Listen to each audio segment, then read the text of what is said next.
Hello everyone, welcome to our mini blogs.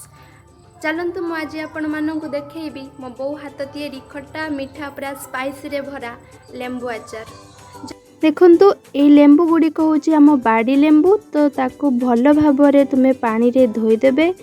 भल भाव पानी रे धोइबा परे एक पात्र रे पानी को गरम करी ताकू 5 मिनिट पर्यंत से लेंबू को सिझे देबे।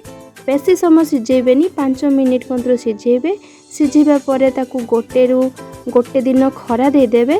खरा दे साइला परे लेंबू को आपण 2 पीस किंबा ताकू 3 पीस करके काटी ता देहरे हळदी गुंड लूण पकई पुणी 2 दिन खरा दे देबे।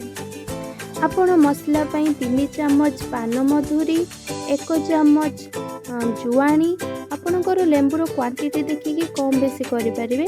3 चम्मच जीरा नहीं जिबे, 1 चम्मच मेथी नहीं जिबे और 3 चम्मच कला जीरा नहीं जिबे। मेथी टिके कम नेबे कहीं जेहेतु लेंबूटा पिता, मेथी भी अधिक पिता हो जिवो। आपणकर टेस्ट अनुसार लंकार क्वांटिटी कम बेसी करि परिबे। ताकू तापरे कढ़ई रे स्लो फ्लेम रे या भाजी देबे। तापरे आपण चाहिए ता देहर सोरिष गुंड भी आवश्यक अनुसार पकई पारिबे।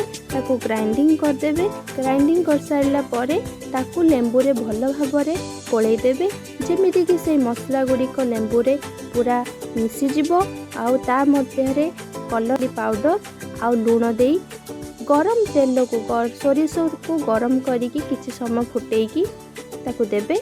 तापरे चीनी को पाग धरिकी, बेसी चीनी को फाड़ करिवेनी, पाग धरिकी दे देबे।